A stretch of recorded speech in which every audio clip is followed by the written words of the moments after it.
Сәлем достар! Бүгін біз миллиондаған адамды қызықтыратын өзекті сұраққа жауап іздейміз.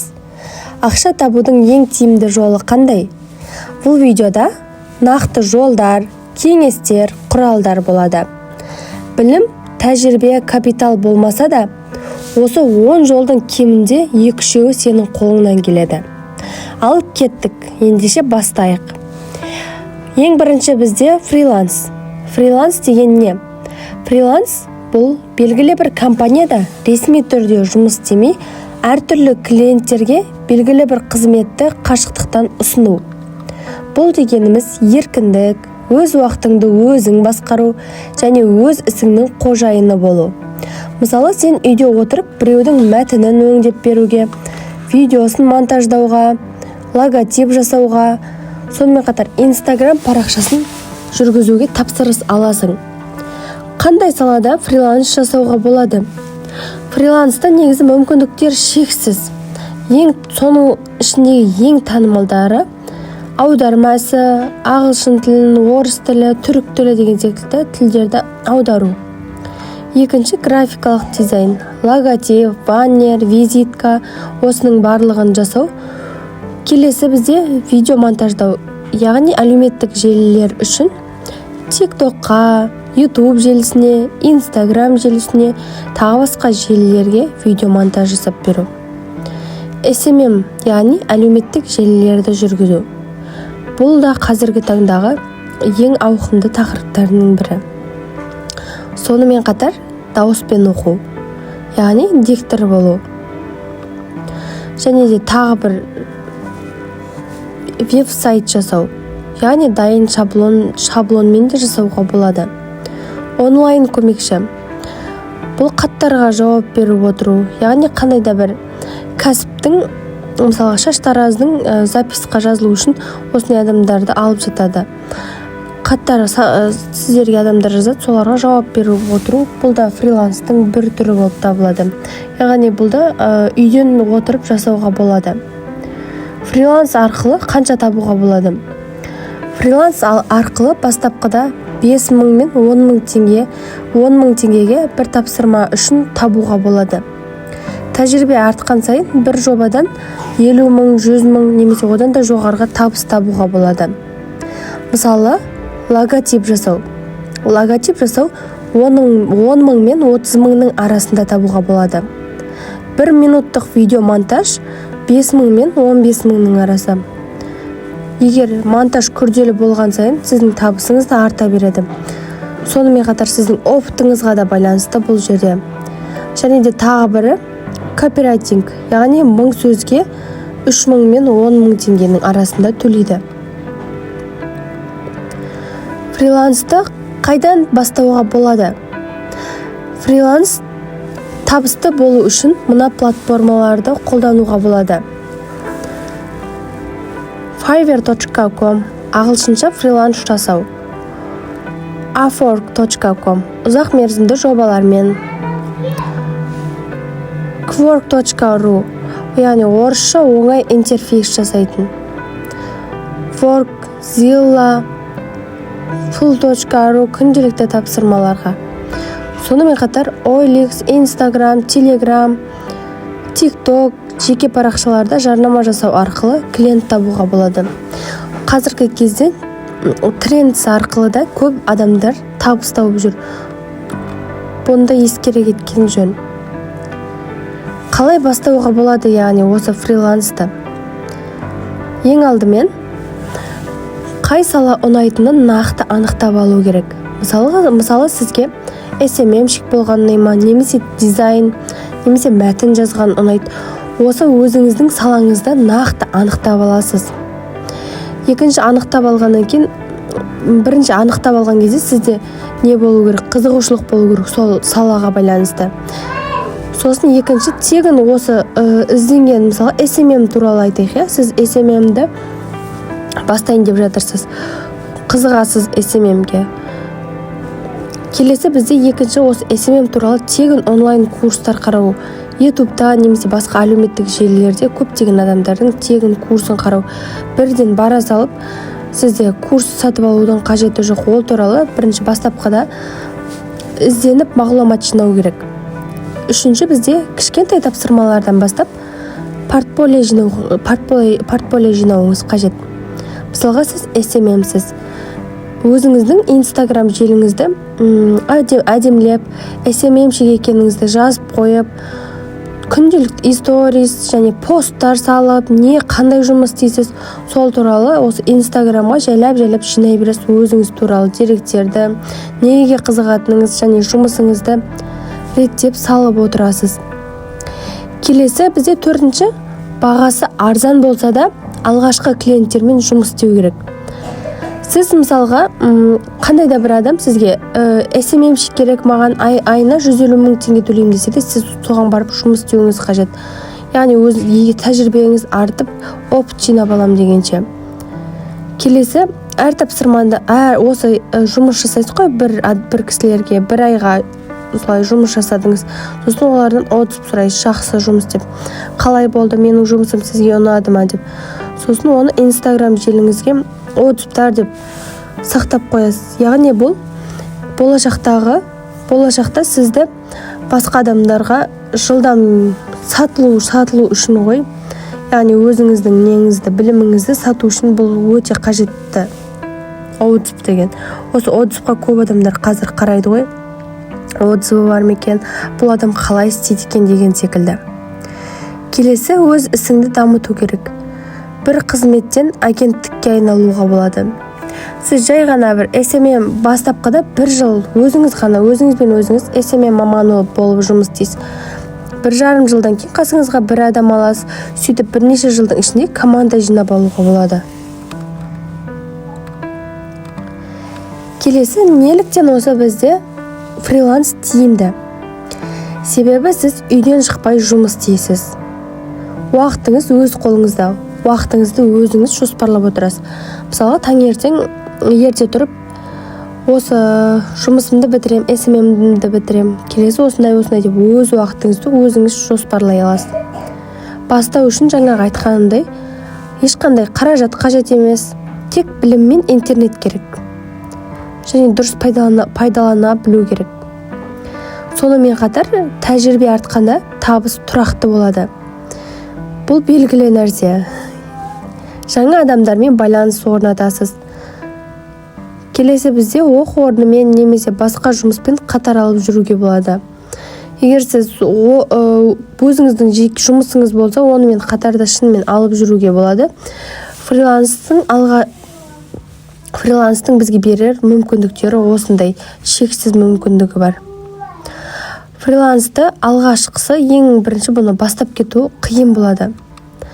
Бастапқыда қалай бастаймын, адамдар маған сене ма, сенбей ма, мен жұмыс жасай алам ба бұл салада деген секілді өзіңізге көп сұрақтар қоюыңыз мүмкін. Бірақ бұған қарамай негізі бастап кетіңіз. Алдыңызға негізі ниет қойыңыз да, мен адамдарға пайдалы болайын деп Алладан тілеп солай ниет қылып бастап кетсеңіз жеңіл болады. Негізі осы ниетте ғой барлығы. Мен қазір ақша табайын деп бастайтын болсаңыз, ол кезде дұрыс болмайды, қиын табатын боласыз ақшаны.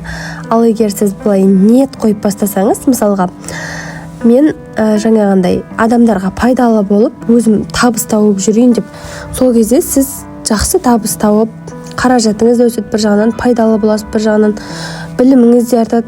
Көрдіңіз бе, кішкентай бір ниеттің өзі қаншама нәрсені алға жылжытып отыр. Сондықтан ниеттен бастаған жөн деп айтар едім. Келесі бізде күнде осы жұмысыңызға 1 сағат уақытыңыз арнап отырыңыз алғашқыда. 1 айда нәтиже шыға бастайды. Сіз күнде осындай бір нәрсемен шұғылданып жұмыс жасай бастаған кезде. 3 айда сізде тұрақты клиенттер пайда болады. Ал 6 айда толық табыс көзіне айналуы мүмкін. Сіз мысалға 6 ай бұрын вообще табыс таппайтын адам едіңіз, жай үйде жатқансыз. Ал 6 айдан кейін тұрақтылық пайда болды. Сіз SMM-ді күнде 1 сағат уақытыңызды арнап істеп жатырсыз. Соның арқасында сізде 6 айдың ішінде ай сайын 200 мың, 150 мың тұрақты табыс келіп тұр. Бір жағынан сіз дамып жатырсыз. Бұл өте жақсы менің ойымша. Сондықтан тұрақтылық пен ниетті дұрыстап алайық. Ары қарай жайлап жұмыс жасай берген өте тиімді. Мысалы, тағы бір мысал келтірейін сіздерге. Суреттегі мына жердегі қарапайым дизайнер, бірақ ол бір күні батыл қадам жасап бәрін тастап фрилансқа өтті. Алғашқыда небәрі аз-маз тапсырмаларды, аз табыс, бір жағынан күмән болды, бірақ ол тоқтамай жұмыс жасай берген нәтижесінде Workwork'тың ең үздік фрилансерлерінің бірі болды. Өзінің Marjon Media LLS атты агенттігін құрды. Яғни фриланс арқылы бұл ең көбі $700,000 да көп табыс табады. Бұл жай табысы ғой, өздеріңіз ойлаңыздар енді. Бастапқыда бұл аз-аз енді фриланс емес, басқа салаларда да осындай ғой. Аз-аз табыс табасыз, сосын кейін өседі. Осылай табыс табуға болады.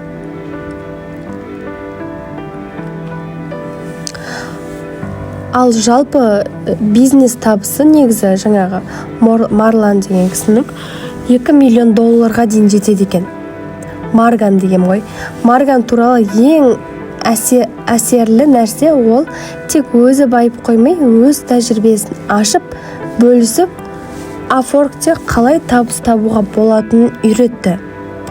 Фриланс әлемінде қалай бастау керек деп жүргендер үшін тірі мотивация бұл кісі. Морган. Келесі бізде контент жасау арқылы табыс табуға болады. Контент жасау дегеніміз бұл заманауи цифрлық әлемде ең қарқынды дамып жатқан табыс көзі. Қазір адамдардың назары әлеуметтік желілерде. Демек, назар бар жерде ақша бар.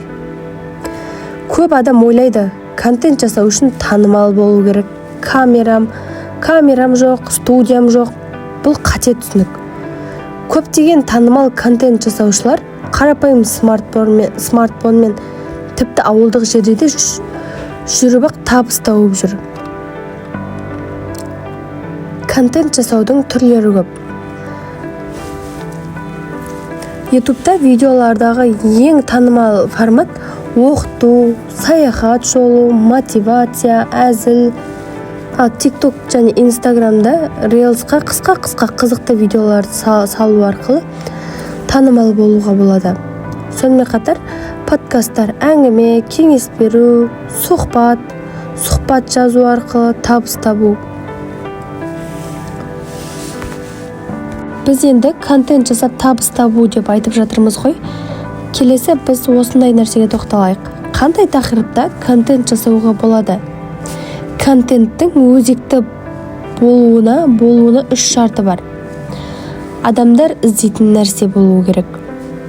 Өзіңіз жақсы түсінетін, қызығатын сала болуы керек. Ұзақ мерзімді болашағы болуы керек. Ал енді осы тақырыптарға мысалдар келтірейін. Мүмкін сіздің ұнатқан тақырыбыңыз болар, немесе ішінен таңдап аларсыз. Пайдалы кеңестер, денсаулық, қаржы, білім, осы салалар бойынша да контент жүргізуге болады. Келесі ағылшын үйрену, яғни білім жайында. ОБТ дайындау, ОБТ-ға дайындық, IT, SMM деген секілді. Сонымен қатар қазіргі кезде көп адамдар, мұғалімдер күнделікті сабақтарын түсіріп жатады. Бұл да пайдалы контентке жатады. Келесі қарапайым өмір. Мысалы, ауылда тұратын болсаңыз, ауыл тіршілігін, отбасын, бала тәрбиесін. Енді осы контент арқылы қалай табыс табуға болады деп жатамыз. YouTube желісінде контент түсіру арқылы сіз YouTube'дан өзіңіздің жеке парақшаңызды ашасыз. Парақшаңызға күнделікті тұрақты түрде өзіңіздің салаңызға байланысты, жаңағындай сіз мысалға SMM-шіксіз ғой. SMM маман туралы сол тақырып аясында YouTube парақшаңызға күнделікті видеолар жүктеп отырасыз. Күнделікті болу шарт емес, енді аптасына кемі 3 немесе 4 видео, бұл тұрақты болу керек. YouTube негізі тұрақтылықты жақсы көреді. Осы тұрақты видео салып отырасыз, 1000 жазылушы жинайсыз, және де 4000 сағат жинаған кезде сізге YouTube'тан монетизацияға шығасыз. Яғни YouTube'тағы табыс таба аласыз осы арқылы. Сонымен қатар реклама арқылы парақшаңыз танымал бола бастағанда компаниялар сіздерге өздері жарнамаға шығатын болады. Яғни сіздің салаңызға байланысты. Мысалға сіз аспаз боласыз, YouTube'да тағамдарыңызды түсіру арқылы танымал болып табыс тауып отырсыз. Енді сіз табысқа монетизация қосқаннан кейін арнаңыз жақсы жүріп жатыр. Оны YouTube'дағы басқа компаниялар көреді, сізге реклама ұсынады. Мысалға Twix компаниясы шоколадтарында рекламалап берші деген секілді. Сондай, немесе шайлар, тағы басқа өнімдер көп қой. Сол секілді өнімдер сізге рекламаға шығатын болады.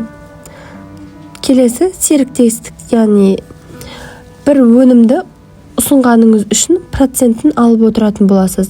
Мысалға адамдарға өз видеоңызда мен осындай коллаген ішіп жатырмын, бұл денсаулыққа пайдасы көп екен деп ұсынатын болсаңыз, егер сіз арқылы олар алатын болса, жаңағы коллаген өтеді ғой, сол коллагеннің какой-то бір процентін сізге беріп отыратын болады. Бұл да өте жақсы. Сіз жай өзіңіздің миыңызбен қолдану арқылы ақша тауып отырсыз ғой. Бұл деген де өте жақсы. Келесі, өзіңіздің курсыңызды сату арқылы. Яғни сіз аспазсыз делік, күшті неше түрлі енді рецепттер білесіз, өзгеше. Осы рецептеріңізді сату арқылы да өзіңіздің курсыңызды жасап шығарып, оны табысқа айналдыра аласыз. Осы секілді контент арқылы осылайды табыс табуға болады. Енді осы YouTube'ды жаңадан жүргізейін деп жатқан, немесе жүргізгісі келетін жандар үшін идея ұсына кетейін YouTube үшін арнайы. Өздеріңіз ішінен керегін таңдап аларсыздар.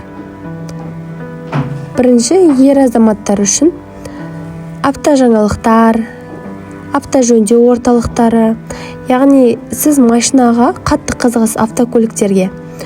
Осы автокөліктердің қандай түрлері шығып жатыр, қандай өзгерістер болып жатыр, соны салу арқылы да контент жинап YouTube'дан табысқа жетуге болады, табыс табуға болады.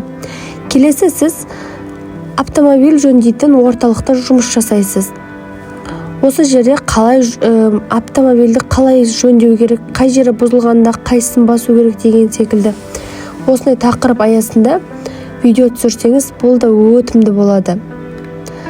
Сонымен қатар гараждағы видеолар. Жаңағы гаражда жүріп видеолар, үй жағдайында машина жөндеп жатып видео түсірсеңіз де болады. Келесі, осы тағы да бұл ер азаматтар үшін өте танымал тақырыптардың бірі балық аулау, аңшылық. Қыста балық аулап жатқандарыңыз, немесе жазда әртүрлі мезгілдерде көбінде балық аулайтындар көп өтеді осы тақырып. Балықтың мысалға шортан балық немесе сазан балық қай кезде көп ауланады деген секілді. Сондай неше түрлі тақырыпты видеолар түсірсеңіз, бұлар өте өтімді болады. Мысалы, қарапайым мысал, сіздерге бір жай әшейін мысал айта кетейін. Қыста шортан аулау туралы видео түсірген бір кісі. Ол 11 миллион просмотр жинаған ғой. Жай бір видеосы. Ол ешқандай монтажсыз салған. Көрдіңіз бе? Бұл артықшылығы өте көп. Өзенде, көлде немесе теңізде де балық аулағанда адамдар өте сүйіп қарайды. Біреулердің бұл хоббиі болуы мүмкін, осындай теңізде балық аулап отқан адамдарды көру. Мысалға, маған ұнайды, теңізде біреу балық аулап отқанды көрген. Аң аулағанды да көрген күшті ғой, сырттан видеодан қараған. Ал ол жерде болған адамға вообще күшті шығар, егер ұнататын адам болса. Осы келесі, осы тақырыптарда видео түсіріп салсаңыздар, ауқымды өтетін тақырыптардың бірі. Келесі бізде аңшылық қаруларға шолу. Яғни қандай аңшылық құралдар жақсы, қайсысын алған дұрыс, қандай дүкендерде бар деген секілді клиенттер табу үшін, осындай мақсатта адамдарға пайдалы болу үшін контент түсірсеңіз болады. бұл да өте тақырыптардың бірі. Қазір мысалға қандай зат керек болса да ютубтан, гуглдан іздейді ғой адамдар, сол кезде көретін болады. Келесі бізде металл іздегішпен, яғни металл іздегіштермен алтын іздеу немесе металдар іздеу, күмістер іздеу, сондай іздеуде қызық қой. Ондайды да көретін адамдар бар. Аяғына дейін көреді. Ол кезде сіздің мысалға 40 минут, 50 минуттық видеоңыз болса, ондай салатын болсаңыз, аяғына дейін көріп отыратын болады. Қазір не болады екен, қазір не шығып қалады екен деген секілді. Бұл да қызық тақырыптардың бірі. Бұл да өте өтімді тақырыптар. Келесі, тастанды фабрикалары, зауыттары бар ғой. Сол жерден видео түсіреді кейбіреулер. Ол да өтімді, бірақ жақсы көрген адамдар көреді. Біреудің хоббилары ғой бұл да.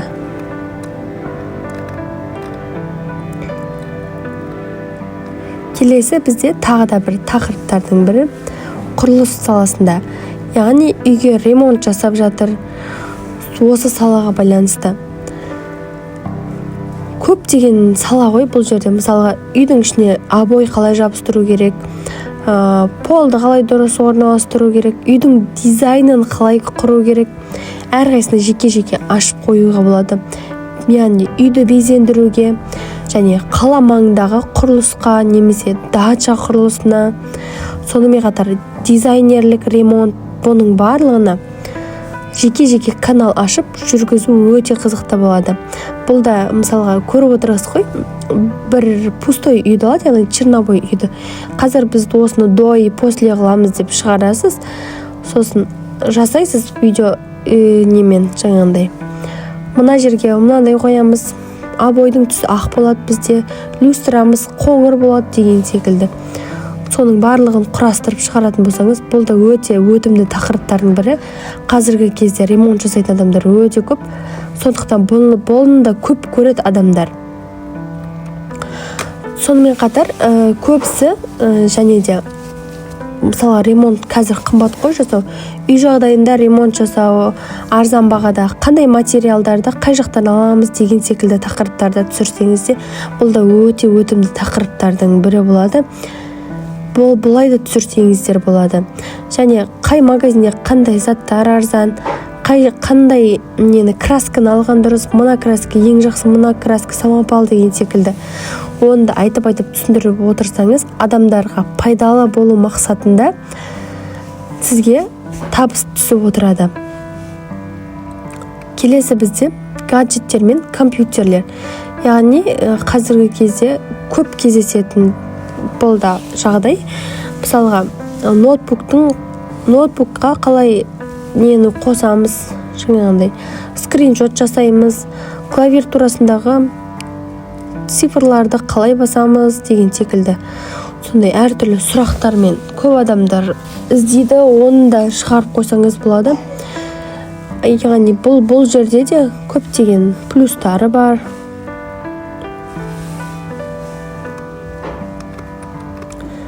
Келесі бізде спорт саласында. Спорттық обзорлар. Мысалға сіз үй жағдайында отырып, өзіңізді видеоға түсіріп, қалай іштегі артық майды кетіруге болады, қалай мышцаларды шығаруға болады деген секілді. Егер сіз спорттан хабарыңыз бар адам болсаңыз, осы секілді тақырыптарға видео түсірсеңіз болады. Және йогамен айналысып жатқаныңызды түсірсеңіз болады. Осындай видео түсіруге болады спорт жағдайына байланысты.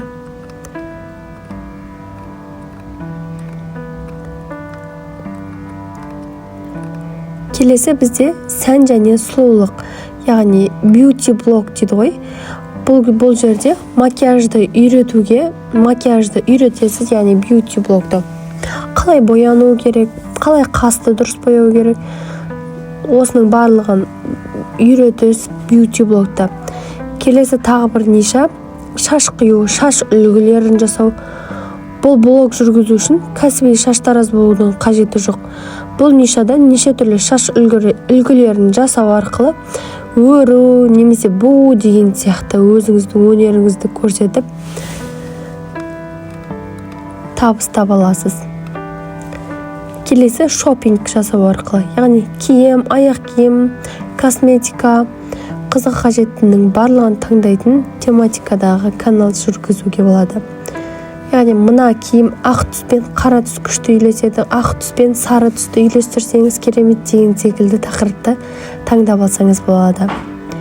Сонымен қатар тұрғын үй дизайнын, яғни бұл да өзекті тақырып бағанағы айта кеткенімдей. Сонымен қатар ең күшті өтетін тақырыптардың бірі рум-турлар ғой. Яғни біреудің сіз жаңағындай үй сататын кісісіз да, біреулердің үйіне барып рум-тур жасайсыз, немесе жұлдыздардың рум-тур жасағандары бар. Сондай әртүрлі рум-турларды адамдар жақсы көреді ғой. Біреудің үйі қандай екен деп қызығып тұрасың ғой. Соңына дейін көрейінші, залы қандай екен, кухнясы қандай екен, маған керек болып қаламға деген секілді. Бұл да өтімді тақырыптардың бірі. Келесі тақырыптар аналарға арналған блог. Яғни сіз өзіңіздің отбасыңызды, аналар яғни өзінің отбасын түсіреді. Мысалы, мен күнде таңертең тұрам, балаларыма тамақ берем, сол кезде осылай уақытым осылай өтіп жатыр, арасында фитнеске барам, немесе бармайым, үй жағдайында фитнес жасайым, осындай тамақтар істеп жатырмын деген секілді.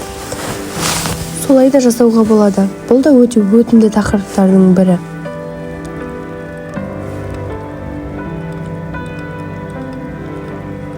Келесі әңгімелер, яғни әңгімелер айтып отырып та жұлдыздардың өмірі сияқты әңгімелер айтуға болады.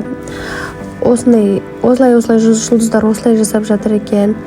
Ол кісі қазір мысалға бір жұлдызды алып, сол туралы жақсы мағлұматтар беру арқылы да танымал болуға болады.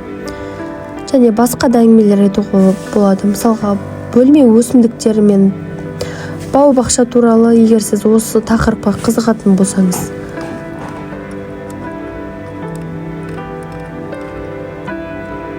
Сонымен қатар тоқу немесе тігу саласында да әдемі затты қысқа мерзімде қарапайым адамдардың қолынан келетінін көрсетіп, тоқу туралы видео түсіруге болады. Әңгіме айтып отырып видео түсіріп қойсаңыз, бұл да күшті өтетін тақырып. Келесі бізде үйдің техникалары бар ғой. Холодильник, морозильник, телевизор деген секілді. Осы тақырып нелерге байланысты да видео түсіруге болады. Қандай ең сапалы ас үй пештері бар, қандай ас үйін жаңағындай нелері бар, техникалары бар, оларды қай жерден алуға болады, тиімді баға қай жерде жақсы, осы секілді видеолар түсірсеңіз де болады. Келесі саяхат туралы.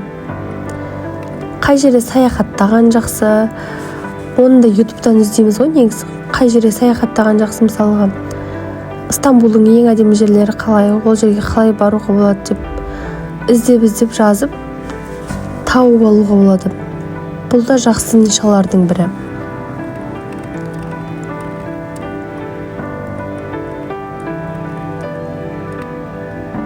Келесі бұл өте танымал тақырыптардың бірі кулинарлық арналар. Яғни тамақтарын пісіріп жатқан, немесе салаттарды, дәмді торттарды пісіріп жатқан. Бұны енді 90% әйелдер ютубтан іздейтін шығар. Таңертең тұрып, мысалы, обедке не істесем болады деп ютубқа көп әйелдер кіреді. Осы кезде таңғы асқа не істесем болады, түскі асқа не істесем болады деп ютубтан қарайды. Бұл да өте өтімді тақырыптардың бірі негізі. Келесі бізде шығармашылық хобби, яғни сіз мысалға күшті билей аласыз. Осы билей алуыңызды қалай билеу керек, осындай қалай қимылдар жасау керек биде негізі, соның барлығын видеоға түсіріп ютубқа жүктейтін болсаңыз, бұл да өте күшті тақырыптардың бірі болып табылады. Және кітаптарға обзор жасау. Мысалға, өзіңіздің оқыған кітабыңыз туралы, сол кітапта қалай жазған, қандай не беретінін, адамға пайда беретінін, сонымен қатар қызық жерлерін айтып отырып, обзор жасау арқылы YouTube канал жүргізуге болады. Егер сіз кітап жақсы көретін адам болсаңыз, Сонымен қатар тағы бір тақырыптардың бірі сурет салу. Маған осы тақырып ұнайды, сурет салу. Күшті, өзім де сурет салам арасында. Сурет салған негізі бір адамның несі екен ғой, жаңағындай. Ол да хобби екен ғой, демалып қалады екен. Шынымды айтсам, мен сурет салған кезде демалып қалам кейде. Қазіргі кезде мүмкіндігім болмай жүр сурет салуға енді. Осындай сурет салу арқылы да хобби жасауға болады. Сурет салып жатқаныңызда қандай бояулар қолданып жатқаныңызды оны да айта кетсеңіз, бұл да жақсы тақырыптар. Және ол сурет салғанға қарайтын адамдарда өте көп болады. Қызығып қарайды. Қазір бастадыңыз ғой сіз. Мысалға 50 минут деп видеоңызды түсіріп қойыңыз. Бастапқыда жай көрсетіп отырасыз, және артына жай музыка қойып қойыңыз. Сосын суретіңізді асықпай сала беріңіз. Қай жерін қалай бояу керек, қай жерінде қате кетпеу керек деген секілді. Сонымен қатар тағы бір тақырыптардың бірі бізде музыкалық аспапта ойнау. Егер белгілі бір музыкалық аспапта жақсы ойнасаңыз, неге сол аспапта ойнауды үйретпеске? Осы жайында видео түсіріп, мысалға сіз домбыраны жақсы ойнасыз. Домбыраны құлағанда қалай күй шертуді үйрету арқылы да табыс табуға болады YouTube әлеуметтік желісінде. Сонымен қатар ән айту арқылы да, поэзия оқу немесе бір шығармаларды оқу арқылы да табыс табуға болады.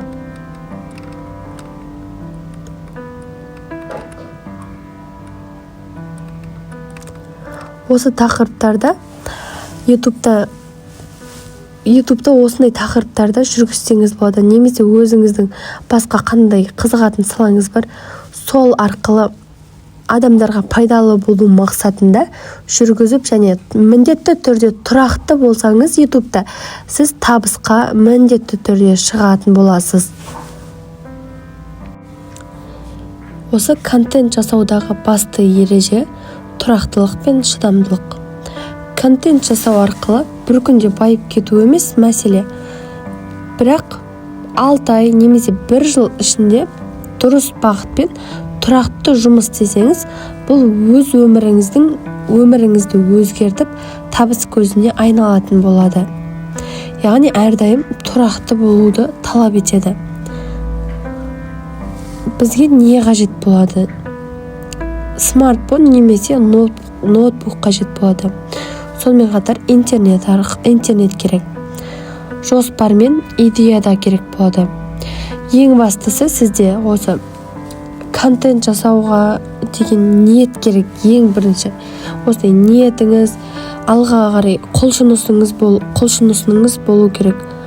Егер сізде бұндай әрекеттер болмаса, қызықпайтын болсаңыз, мысалы қызықпай жай маған ақша керек, мен бастап көрейін дейтін болсаңыз, бұл кезде сізден дұрыс нәрсе шықпайтын болады. Сіз просто ақша керек деп ақшаның артынан жүгіре берсеңіз, оған өмірі жете алмайсыз.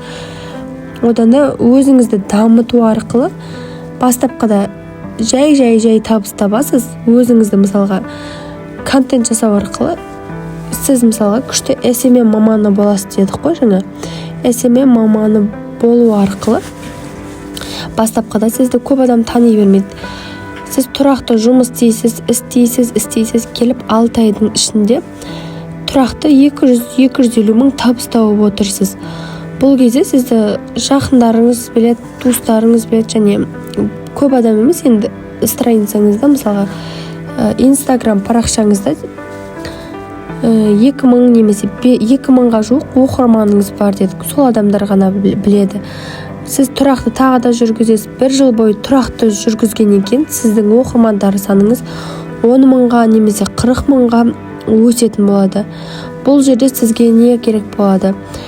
Жоспарыңыз жақсы болу керек, және идеяңыз жақсы болу керек.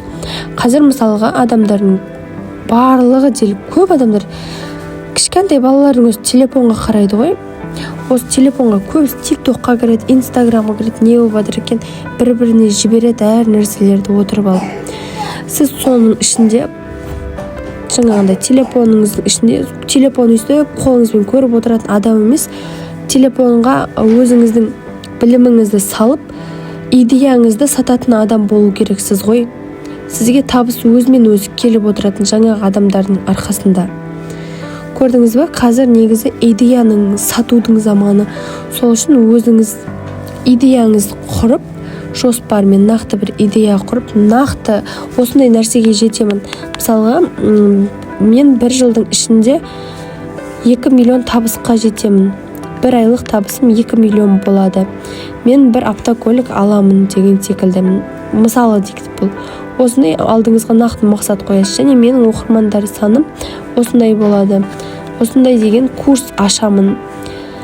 Жаңағыдай SMM саласына байланысты Инстаграм жүргізу немесе блог жүргізу деген курс сатып, нақты адамдарды осындай табысқа жеткіземін деген секілді нақты барлығына мақсат қою керек. Сол мақсат бойынша жоспармен жүру арқылы сіз табысқа да жететін боласыз, ақша сізге өзі келіп отыратын болады.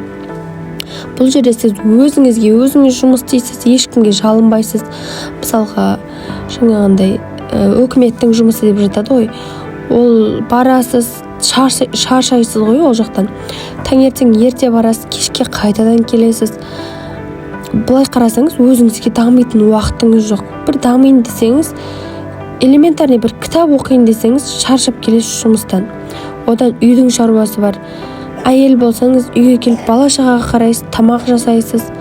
Арасында фитнеске барыңыз келеді, денеңіз де ауырып кетеді. Бірақ оған мүмкіндігі жоқ, табыс көзіңізде аз. Тем более жұмысыңызға риза болмайсыз бұл жерде. Ал егер сіз өзіңіздің жан-тәніңізбен қалайтын жұмысты жасау арқылы өзіңізге табыс та түсіп тұрады, өзіңізде дамисыз, адамдарға пайдалы да боласыз. Бұл деген өте жақсы нәрсе негізі. Қорыта айтқанда, контент жасау арқылы ақша табу бұл шығармашылық пен табысты ұштастыратын заманауи мүмкіндік. Егер сізде тәжірибе, ой айтарыңыз болса, оны видеоның астына комментарийға жазып кетсеңіз болады. Ең бастысы бастау керек. Осы контентті ең бастысы тоқтамай бастап кету керек. Көп адамдар контентті қалай бастаймын деп қорқып жатады. Көп адамдар туысқандарым не ойлайды екен, жаңағы нелер не ойлайды екен, олар маған не істемей ма, жаңағыдай не қылып қалмаймын екен, әр нәрселер айтады ғой, ойбай сен блог жүргізіп блогер болайын деп жатсың ба деген ойлардан қорқады. Олардан қорықпаңыз. Ойлар келді ма, жазып тастаңыз, айтыңыз, иә, жүргізейін деп жатырмын деп. Сосын ары қарай бастап кетіңіз. Бастағаннан кейін тағы да бір не болады бұл жерде. Аяқтан шалынулар көп болады. Мысалға, ой, бүгін салмай-ақ қояйыншы, менікі, бұл сала менікі емес екен деп жатады. Бірақ ол кезде тоқтап қалмауға тырысыңыз, алға қарай бастап кетіңіз. 6 ай, 1 жыл, 2 жыл қиналасыз, кейін тұрақты жүргізіп кеткен өзіңізге жақсы болады. Келесі бізде ақша табудың тағы бір түрі онлайн сауда. Онлайн сауда ақша табудың ең қолжетімді жолы. Бүгінгі күні онлайн сауда көп адамның өмірін өзгерткен, инвестицияны көп қажет етпейтін, бірақ табысы жоғары құралдардың бірі. Ең бастысы интернет пен смартфон болса жеткілікті. Бұл әдіспен үйде отырып-ақ өз ісіңізді бастап, біртіндеп үлкен бизнес айналдыруға болады. Онлайн сауда деген не деп жатасыздар ғой жалпы? Бұл тауарды интернет арқылы сату.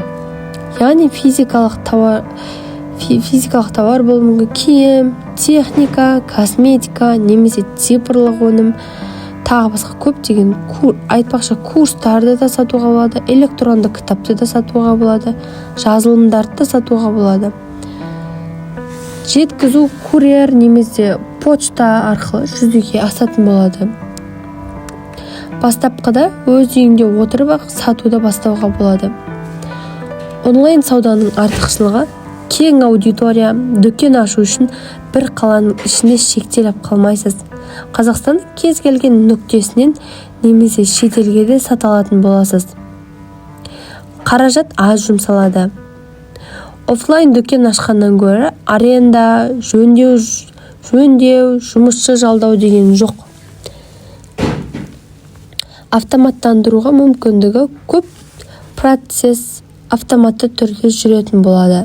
Төлем қабылдау, тапсырыс қабылдау, жеткізу қадағалау.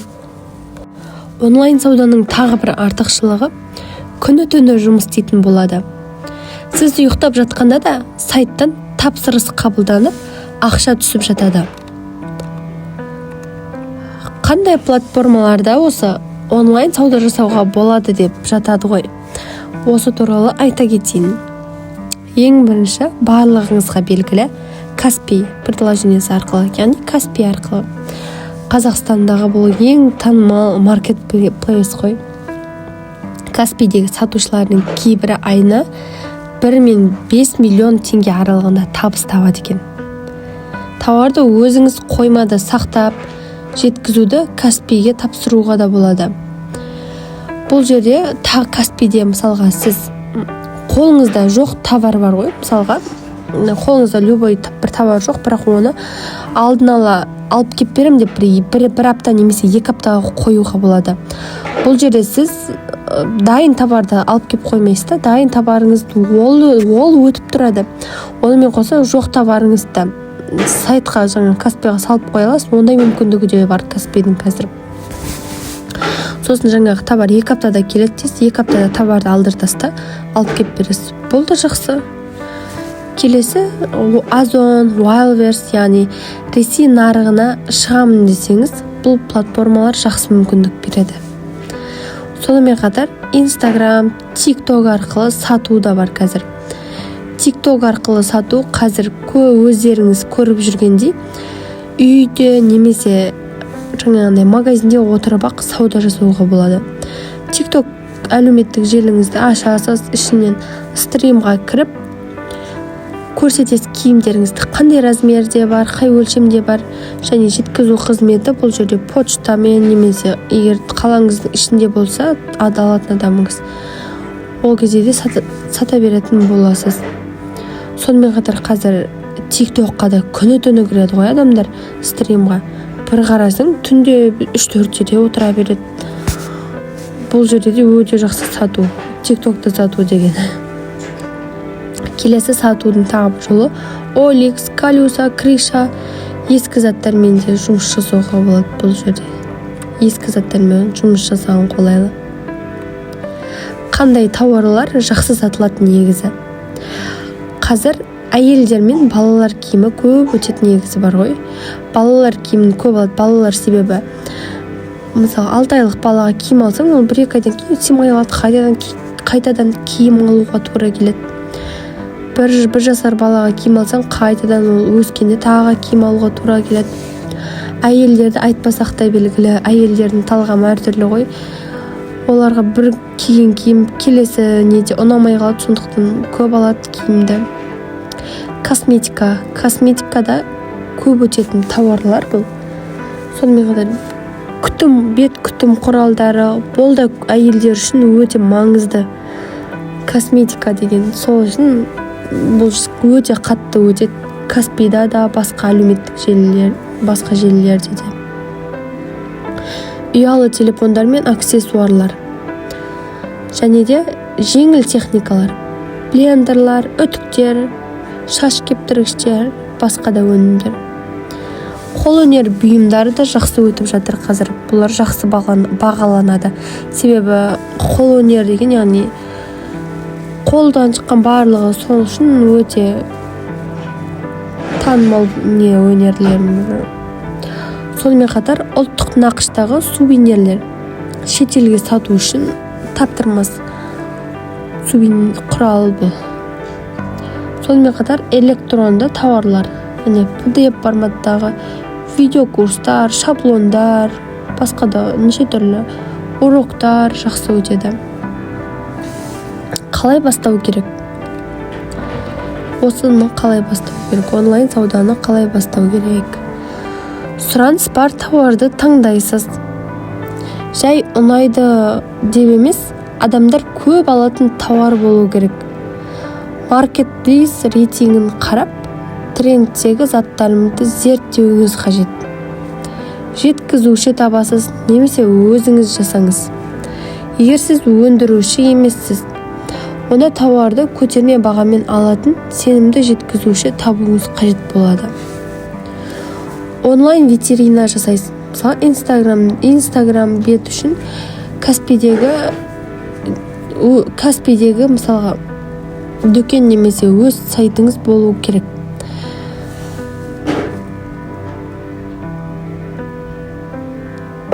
Сонымен қатар бұл жерде де контент жасау өте маңызды.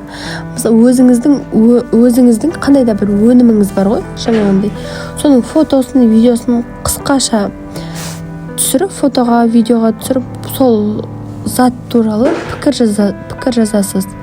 Яғни бұл қай жері артық, сіздің жаңағындай сатып жатқан өніміңіз қай жер артық, не үшін жақсы, бағасы қалай, арзан ба, жақсы ма, оның барлығын іріктеп жазып шығатын боласыз.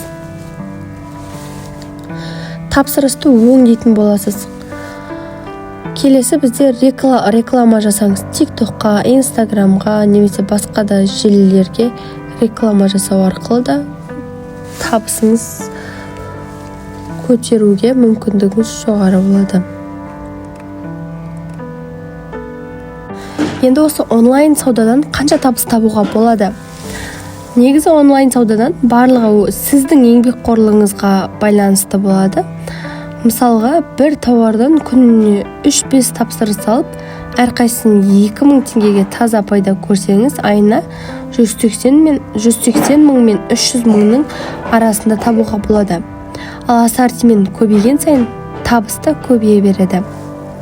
Мысалы, Алматыда тұратын Айгүл есімді ана Каспи дүкен арқылы косметика сата бастайды. Бастапқыда қойма ретінде үйін пайдаланып, 6 айдан соң тұрақты клиенттер көбейіп, жеке кеңсе ашқан. Атыраулық, тағы да бір мысалы, атыраулық Ерлан Алиэкспресстен арзан аксессуарлар әкеліп, TikTokта видео түсіріп сатады. Қазір айына 1 миллион теңгеден астам табатын болады. Табыс тауып жатыр. Осындай онлайн сауданың артықшылығы өте көп бізге берер. Осы видеоны көріп отырған болсаңыз, дәл бүгіннен бастап өз онлайн саудаңызды бастау туралы ойланыңыз. Мүмкін бұл сіздің өміріңізді өзгертер алғашқы қадам болар.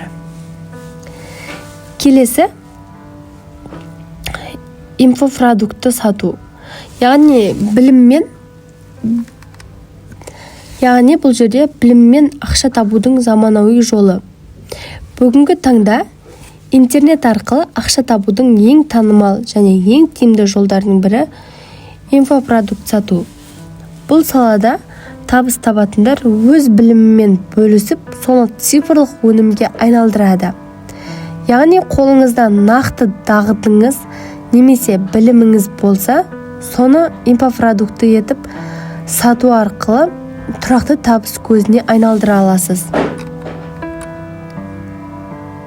Инфопродукт деген не? Бұл цифрлық форматта білім беру өнімі. Оған мыналар жатады: видеокурстар, онлайн тренингтер, вебинарлар, электронды кітаптар, чек-листтер, гайдтар, сабақтар немесе лекциялар жатады. Мысалға, біреулер Instagram желісіне айтып жатады: менің онлайн сабағымды ал деп, осылардың барлығы осыған жататын болады. Мысалы, Photoshop үйренетін курс, ағылшын тілі грамматикасы бойынша видео, Instagram әлеуметтік желісін үйрену туралы осындай курстар ғой бұл дегеніміз. Инфопродуктыны сату тиімді ме? Неге тиімді деп жатамыз ғой? Себебі бұл қайта сата бересіз бұл продуктыны. Бір рет жасап қоясыз, 1000 рет сата аласыз. Шығын аз. Цифрлық болғандықтан өндіріс пен жеткізу шығыны жоқ. Сіз бұны жеткізем демес, тек доступ беріп қоясыз өзіңіздің өніміңізге. Оны біліміңіз Telegram желісіне немесе басқа да желілерде сақтау арқылы автоматтандыруға болады. Сату процесін толығымен онлайн платформаға жүктеуге болады. брендке айналдыра аласыз. Өзіңіздің атыңызбен курс шығаруға болады. Сізді эксперт ретінде көрсететін болады. Өмір бойы табыс әкеліп тұрады. Егер курс құнды болса, жылдар бойы сатыла береді.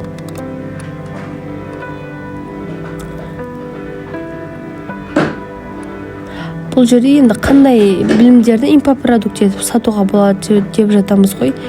Тіл үйрену, яғни ағылшын тілі, басқа, орыс, қандай тіл бар, бұның барлығын сатуға болады.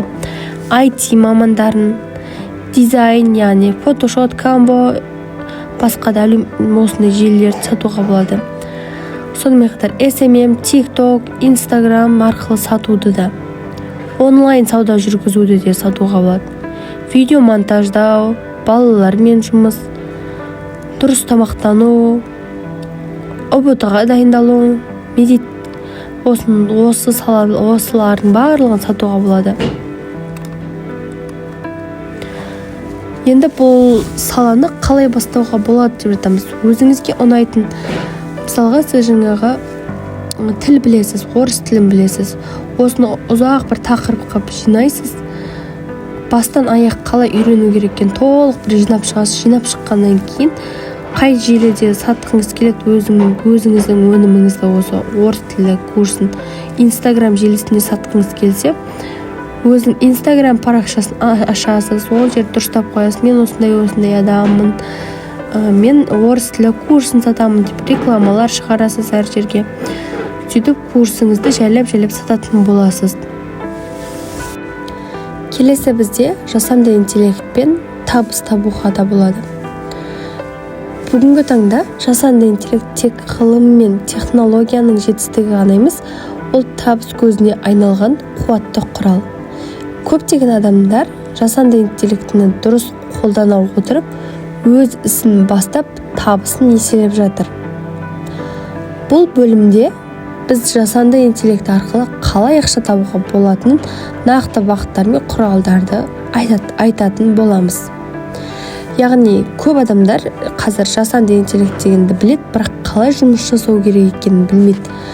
Ал үйреніп алған адамдар жасанды интеллектпен қалай жұмыс жасау керек екенін, олар өздерінің білімдерін сатады.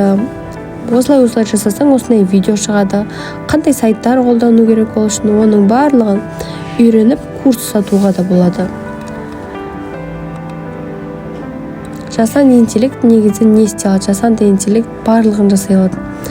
Мәтінде жазалады, дизайнда жасайды, видеода өңдейді, суретте салады, голоспен, яғни аудиомен сөйлей алады, адам секілді немесе басқа да дауыстарды қосып сөйлей алады, код жаза алады, клиентпен сөйлеседі, сценарий жазады, пост жазады, хат, жарнама барлығын жасай алады. Яғни бірнеше маман істейтін жұмысты бір ғана жасанды интеллект жасай алады.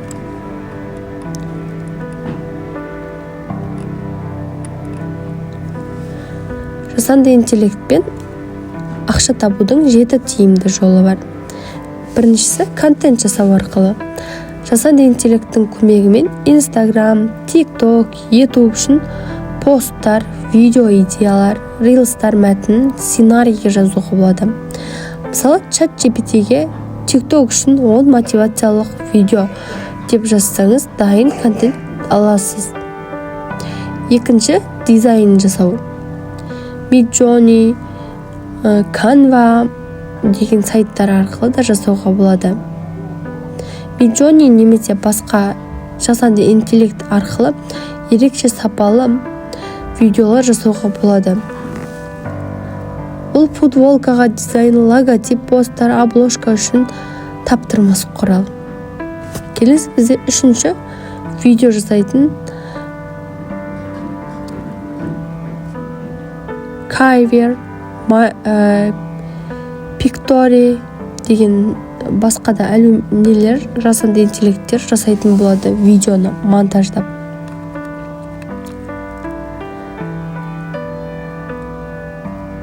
Келесі голоспен табыс, яғни кәсіби диктордың дауысын қолдану арқылы TikTok, YouTube, Shorts видеоларын жасауға болады.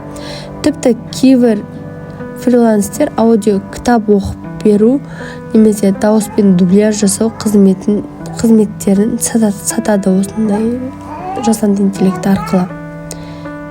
Инфопродукт жасауға көмекші. Жасанды интеллекттер өз курсыңызды жазуға, құрылымдауға, презентация жасауға, онлайн мұғалімдер де дәл осылай жұмыс жасай алады. Бұлар көптеген жасанды интеллекттер қазір мұғалімдерге көп пайдасын тигізіп жатыр. Фриланс пен тапсырыс. Жасанды интеллекттің көмегімен мәтін жазуға, жарнама жасауға, копирайтинг, SMM пост, жоспарлар арқылы клиенттерге немесе қызмет көрсететін ақша табуға болады. Сонымен қатар цифрлық өнім. Жасанды интеллекттің көмегімен электронды кітаптар, чек-листтер, пайдалы гайдтар жасап сатуға болады. Бұл өнімдер бір рет жасалады да ұзақ уақыт сатыла береді.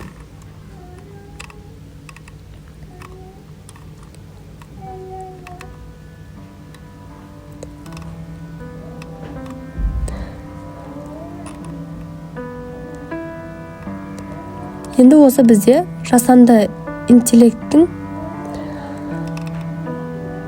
көмегімен қайда сатамыз, жасанды интеллекттің көмегімен деп жатамыз.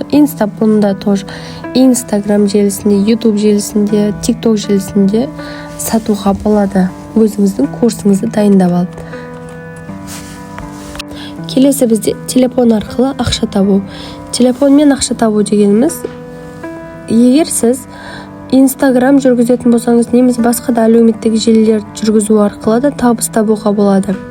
Ол жерден өзіңіздің жаңағыдай мамандығыңызды таңдайсыз, қандай мамандықта жүргізгіңіз келеді, өзіңізге ұнайтын саланы таңдап аласыз. Таңдап алған соң сол сала бойынша жұмыс істейсіз нақты. Мысалға SMM-шексіз жаңағы айтып өткендей, немесе қазіргі тілмен айтқанда продюсер деп жатады ғой. Продюсер деп осы продюсер боласыз да, былай табыс табасыз. Күнделікті сторисқа шығасыз, өзіңіз туралы айтасыз және не істеп жатырсыз қазіргі таңда. Үйдің жұмысын істеп жатырсыз, бала шағаңызға қарайсыз, арасында соны да салып қоясыз. Просто адамдардың сізге сенімділігі арту үшін. Осылай салып отырасыз, пост саласыз міндетті түрде. Осы арқылы сіз табыс таба аласыз. Сонымен қатар видеоны монтаждап салу арқылы да,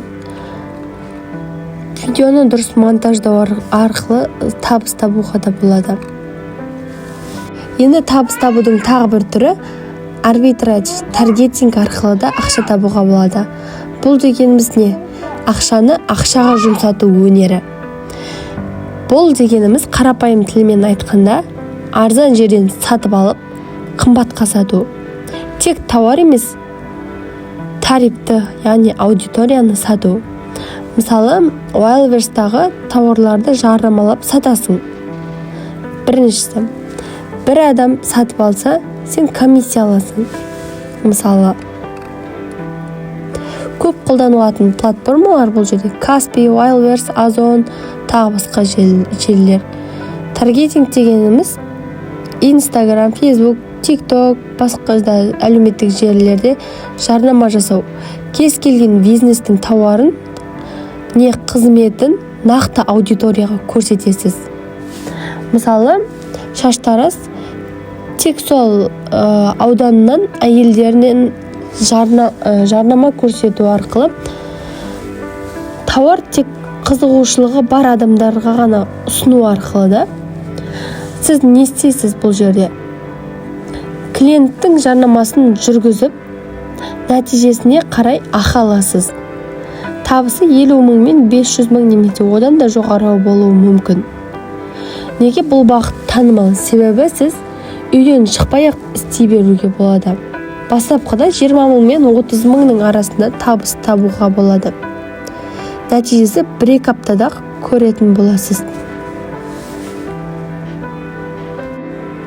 Қазіргі кездегі танымал мамандықтардың бірі менеджер, копирайтер, SMM, бүгінгі күннің ең танымал мамандықтардың бірі.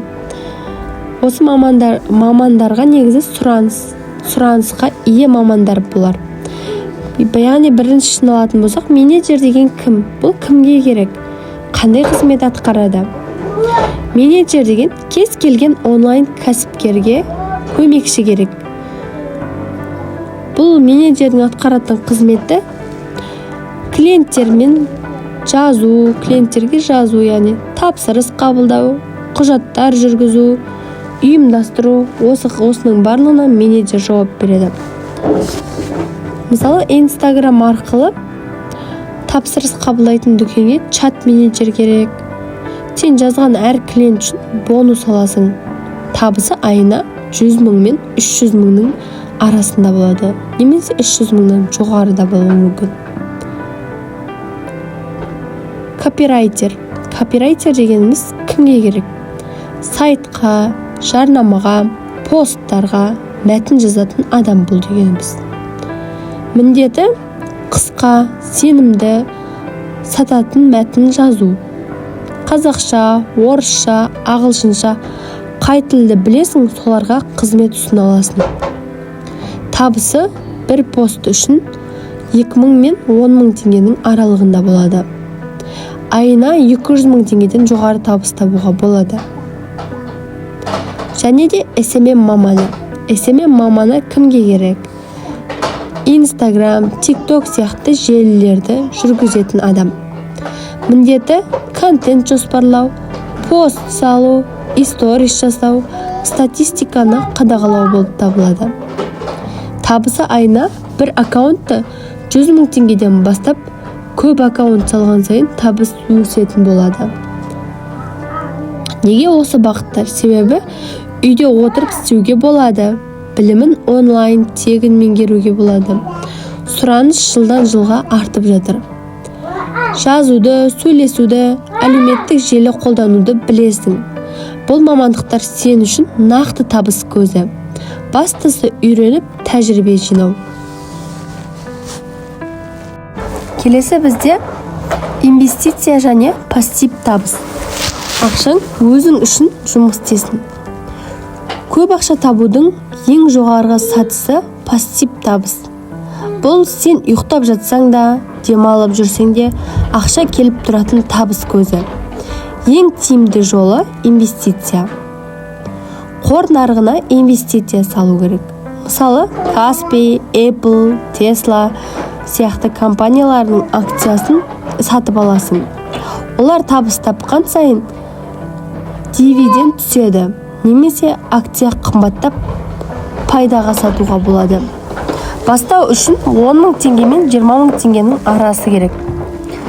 Платформалар Freedom 24, Халық, Каспи Инвест, Халық Инвест арқылы да табуға болады. Келесі бізде жылжымайтын мүлік. Бір бөлмелі пәтер алып, жалға берсең, ай сайын пассив табыс түседі. Басқа нұсқа ауылдағы қала шетіндегі жер алып, болашаққа инвестиция жасауға да болады. Цифрлық активтер. Цифрлық активтерге криптовалюта, NFT, токендер қауіпті, бірақ табысы жоғары. Тек терең зерттеп барып кірген дұрыс бұл салаға. Ең тиімдісі негізі өзіңе инвестиция. Өзің тиімдісің. Курс, кітап, дағды, білімге жұмсаған ақша кейін еселеп қайтатын болады. Қазірден бастасаң, болашақ ақша сен үшін жұмыс істейтін болады.